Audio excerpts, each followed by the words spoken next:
안녕하세요. 경제학장 박사입니다. 여러분, 혹시 물건 살 때 마음속으로 딱 이 정도 가격이면 사겠는데 하고 정해놓은 선 다들 있지 않으신가요? 바로 그 아주 단순한 생각이 어떻게 거대한 시장의 원리를 설명하는지 오늘은 미시경제학의 바이블이죠. 베리안 교수님의 교자를 바탕으로 이 수요 곡선의 비밀을 함께 파헤쳐 보겠습니다. 가만히 생각해보면 신기하죠. 이 아파트 월세는 왜 하필 이 가격이고 내가 오늘 마신 커피값은 또 어떻게 정해진 걸까요? 이 질문이야말로 모든 경제학적 탐구의 출발점이라고 할 수 있습니다. 그리고 그 해답으로 가는 첫 번째 열쇠가 바로 오늘 우리가 알아볼 수요 곡선에 숨어 있습니다. 자, 시장이라는 이 복잡한 시스템을 제대로 이해하려면요. 먼저 그 안에서 움직이는 사람들의 행동 원리를 알아야겠죠. 경제학에서는 딱 두 가지 핵심 원칙을 기본 기둥으로 삼습니다. 이 두 가지만 딱 기억하시면 시장을 보는 눈이 완전히 달라질 거예요. 첫 번째는 바로 최적화 원칙입니다. 아주 간단해요. 사람들은 주어진 예산 안에서 자신에게 가장 큰 만족을 주는, 그러니까 최선의 선택을 한다는 거죠. 두 번째는 균형 원칙이에요. 시장에 보이지 않는 손이 가격을 쓱 움직여서 결국 사람들이 사고 싶어 하는 양과 팔고 싶어 하는 양이 딱 맞아떨어지는 지점을 찾아간다는 겁니다. 최적화가 개인의 합리적인 선택에 대한 이야기라면 균형은 시장 전체가 움직이는 방식에 대한 원리라고 할 수 있겠네요. 자, 이론은 이쯤 하고요. 이제 실제 시장으로 한번 뛰어들어 볼까요? 우리 모두에게 아주 익숙한 상황이죠. 대학교 근처의 아파트 월세 시장을 예로 들어서 이 원칙들이 어떻게 살아 움직이는지 생생하게 한번 살펴보겠습니다. 자, 상상해 보세요. 개강을 앞두고 대학교 근처의 아파트를 구하려는 학생들이 쭉 줄을 서 있습니다. 모두가 똑같은 월세를 내려 하진 않겠죠. 어떤 사람은 학교랑 가까운 게 너무 중요해서, 또 어떤 사람은 방 상태가 너무 마음에 들어서 남들보다 좀 더 높은 금액을 낼 의향이 있을 겁니다. 바로 이 내가 최대로 이만큼까지 낼 수 있다 하는 그 마음이 모든 이야기의 시작점입니다. 자, 여기 첫 번째 사람이 있습니다. 이 사람에게 이 아파트는 한 달에 $500의 가치가 있는 거예요. 현재로서는 이 아파트를 가장 간절히 원하는, 다시 말해 가장 높은 가격을 부른 사람이죠. 그리고 바로 그 뒤에 있는 사람은 $490를 생각하고 있네요. 이런 식으로 시장에는 각자 다른 가치를 매기는 수많은 사람들이 존재합니다.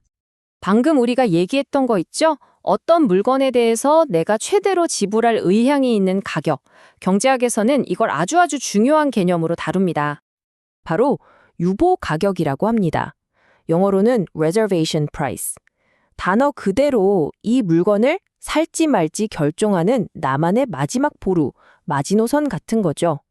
만약 시장 가격이 내 유보 가격보다 낮다? 그럼 당연히 사야죠. 이득이니까요.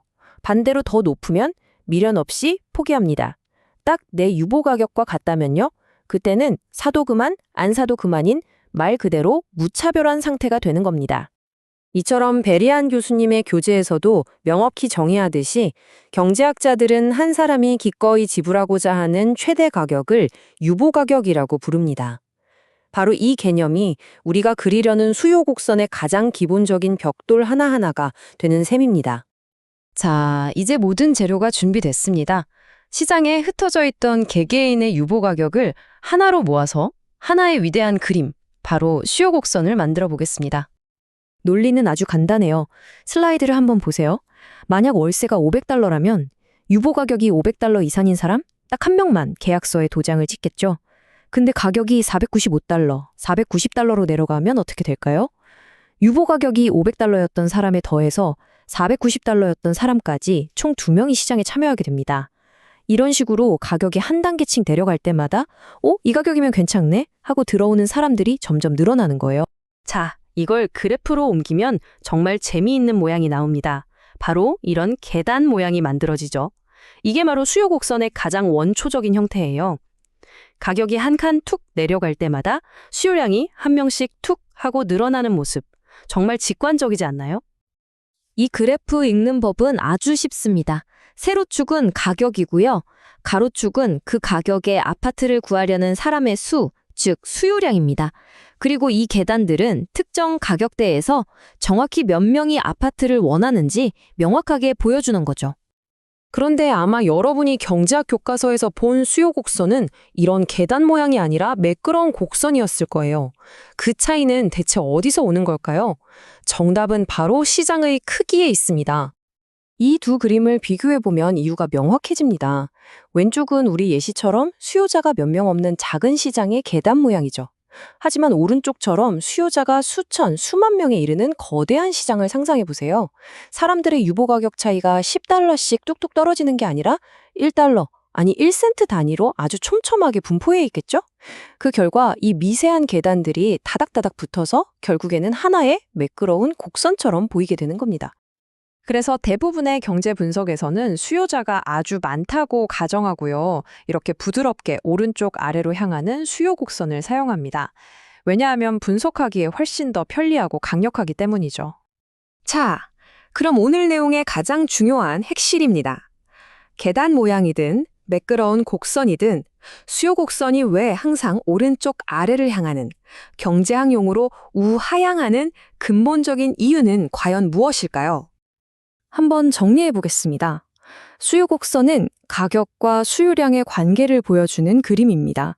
그리고 시장 참여자 각자의 유보 가격이라는 벽돌을 차곡차곡 쌓아 올려서 만듭니다. 그렇기 때문에 가격이 내려갈수록 이 가격이면 나도 살만한데? 라고 생각하는 사람이 점점 더 많아지는 건 지극히 당연한 이치입니다. 이 당연한 상식을 예측 가능하고 분석할 수 있는 강력한 모델로 만든 것. 이것이 바로 수요 곡선이 위대한 이유이자 경제학의 진짜 매력이라고 할 수 있겠습니다. 오늘 우리는 시장의 한쪽 면, 즉 사려는 사람들의 심리를 완벽하게 분석했습니다. 하지만 이야기가 완성되려면 나머지 반쪽, 팔려는 사람들이 필요하겠죠? 다음 분석에서는 공급자들이 시장에 등장했을 때 과연 어떤 흥미로운 일이 벌어지는지 계속해서 살펴보도록 하겠습니다.